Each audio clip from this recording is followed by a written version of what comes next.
نحمدہ ونصلی علی رسولہ الکریم۔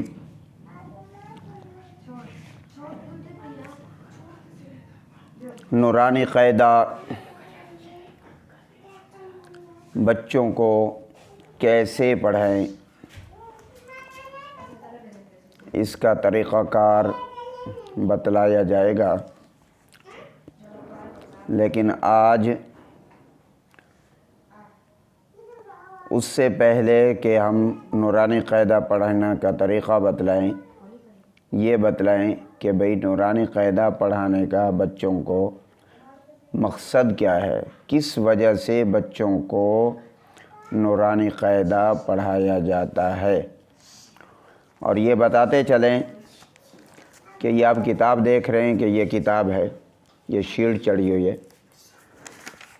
اور یہ کتاب یہ دیکھیں، آداب تلاوت کے نام سے کتاب ہے، اور یہ کتاب ہے مجدد القراءت، مقرری وقت، شیخ القراء، استاذ العلماء حضرت مولانا الحاج قاری رحیم بخش پانی پتی رحمہ اللہ، جنہوں نے 40 سال تک قرآن پاک کی خدمت کی، 20 سال قرآن پاک کی خدمت کی، یعنی بچوں کو قرآن پاک پڑھایا، تو 20 سال کی پڑھانے کے بعد یہ کتاب آداب تلاوت کے نام سے کتاب لکھی۔ پھر کتاب لکھنے کے بعد مزید اللہ پاک نے 20 سال پڑھانے کی توفیق نصیب فرمائی، تو مکمل 40 سال حضرت نے قرآن پاک کی خدمت کی، پڑھایا۔ تو حضرت کا جو طریقہ کار ہے قاعدہ پڑھانے کا، اسی کتاب کے اندر درج ہے، کہ ہم کوشش کریں گے کہ انشاءاللہ حضرت نے جو طریقہ کار جو ہے نا بتلایا ہے، اس کو ہم آپ حضرات کے سامنے تھوڑا تھوڑا کر کے بتلائیں، تاکہ بڑوں کی جو تجربات بھی ہیں اور بڑوں کی جو بتلائے ہوئے طریقے ہیں، اس میں یقیناً اللہ پاک نے برکتیں رکھی ہیں۔ تو اگر ہم حضرت کے طریقہ کے مطابق قاعدہ پڑھائیں گے تو اللہ پاک جو ہے نا ہمارے پڑھانے میں برکت بھی عطا فرمائیں گے، اور بچوں کے پڑھنے میں بھی اللہ پاک برکتیں عطا فرمائیں گے۔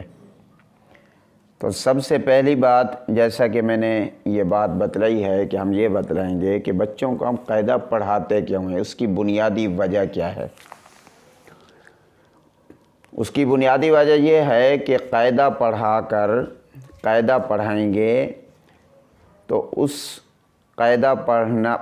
بچوں کے پڑھنے کی وجہ سے جو قاعدہ پڑھیں گے تو قرآن پاک ان کو پڑھنا ان کے لیے آسان ہوگا۔ اب 2 بچے ہیں، ایک بچہ وہ ہے کہ جس نے قاعدہ پڑھائے لیکن صحیح طریقے سے پڑھائے، اور ایک وہ دوسرا بچہ ہے اس نے قاعدہ نہیں پڑھا، بغیر قاعدہ پڑھے جو ہے نا قرآن پاک وہ پڑھتا ہے۔ تو اس قاعدہ پڑھنے والے بچے میں اور قاعدہ نہ پڑھنے والے بچے میں بہت فرق ہے۔ کیا ہے کہ جس نے قاعدہ نہیں پڑھا، اب وہ جب قرآن پاک کھولے گا تو یا تو اس کو قرآن پاک بالکل پڑھنا نہیں آئے گا، اگر کچھ دیر میں اس نے محنت کر لی اور استاذ محترم نے بھی محنت کر لی، تو کیا ہوگا، جو نتیجہ آنا چاہیے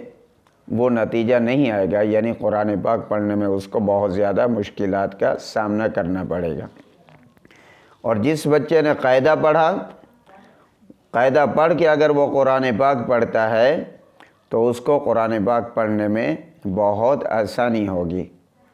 اسی لیے بچوں کو قرآن پاک پڑھنے سے پہلے قاعدہ پڑھایا جاتا ہے، تاکہ قرآن پاک کے پڑھنے میں آسانی ہو۔ ایک بات